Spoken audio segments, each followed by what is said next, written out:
See this little path? Death and destruction. You first, Clinton. If we die, well, at least it'll be on camera. It's a long ways down. Wow, this is unreal. This is out there. Whoa. That back there's the Dead Sea. It's really big. We passed the marker up there for sea level, like back a ways, so we're already below sea level.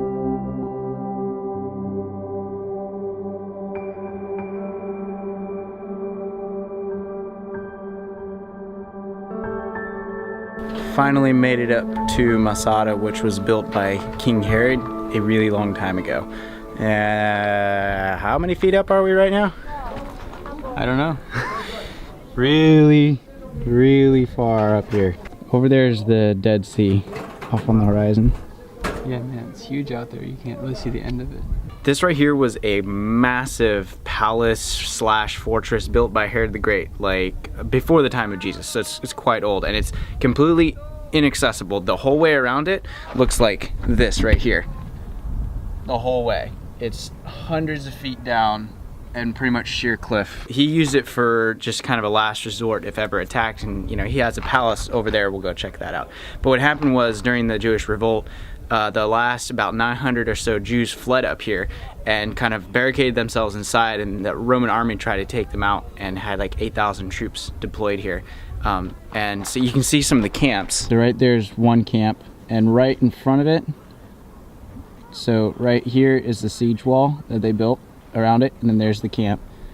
There's another camp, and there's several more of those dotted around. So 8,000 troops. And the only way they could take the fortress is by building a massive ramp with rubble all the way up to this level to the gate, push a siege tower up there, burned their gate down and smashed their way through.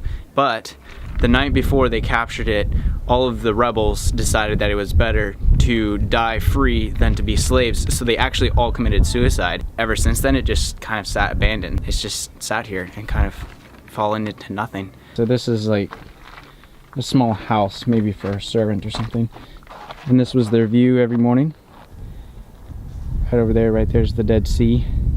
Look at the thickness of these walls. Oh my. This little home, and then here's the outside wall. Whenever it rains during the wet season, the water comes roaring down this wadi right here. And I'm guessing that's where the water supply came from, and then they would store it in the cisterns from whenever they needed it.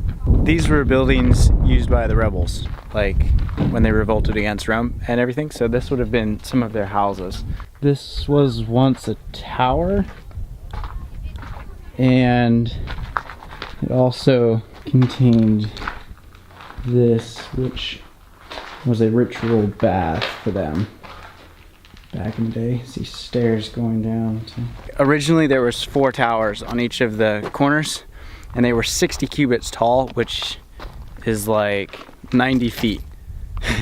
Really tall. So imagine, assuming that this is a tower, I'm guessing that it is, from the look of it, going up 90 more feet up. And what we're looking at right here would have been the fort on this side, because there was access from this side to get into Masada, but it was kind of difficult. So that's why the Romans focused most of their troops here, and that's why there was a fort here. This right here was the most accessible region, hence the fort. There was apparently a path of some kind to get up here, but if this was the most accessible region, wow, to get onto this fortress, this is one of the more incredible things.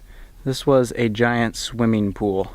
And yeah, look at these walls, look how thick they are. Can you imagine trying to keep water in this thing in a desert like this? It was all plastered, it says. Oh, all plastered? Which would help. And with thick walls like this too. But the evaporation would like really make it difficult to keep it. 64 steps. 64 steps. We're going down inside the water cistern. This was what, the southern one? Yep. I mean, look at these stairs. These things are so worn. This was carved into like solid bedrock here. Look at that. Just. Wow. Oh, yeah. You haven't seen anything yet. Oh my goodness.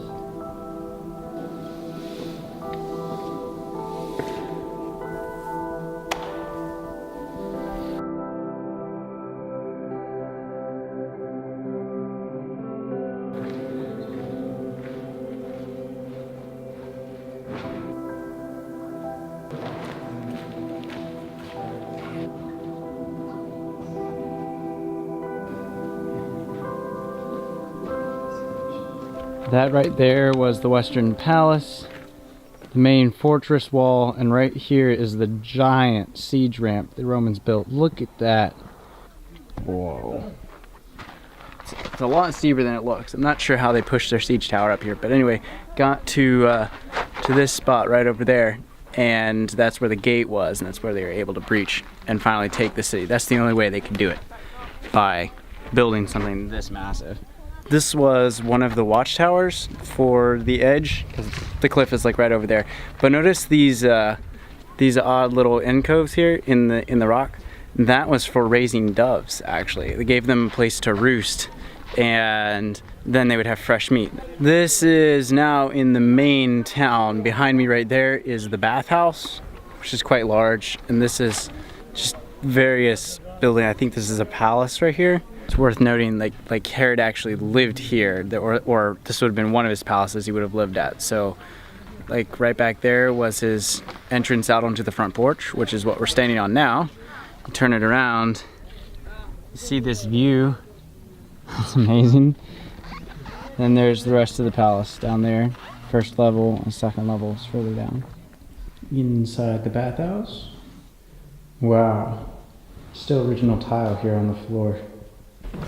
Whoa. That's old. Not sure what those columns were for. Looks like they pull up the floor. Soldier houses, huh? Okay. Lots of soldiers lived here once. This is fairly good size, actually. The Jewish rebels then used this during the revolt as well. Crazy to think about the fact that soldiers walked through these very houses every day, you know, after a hard day's work or whatever it may be. This is where they lived.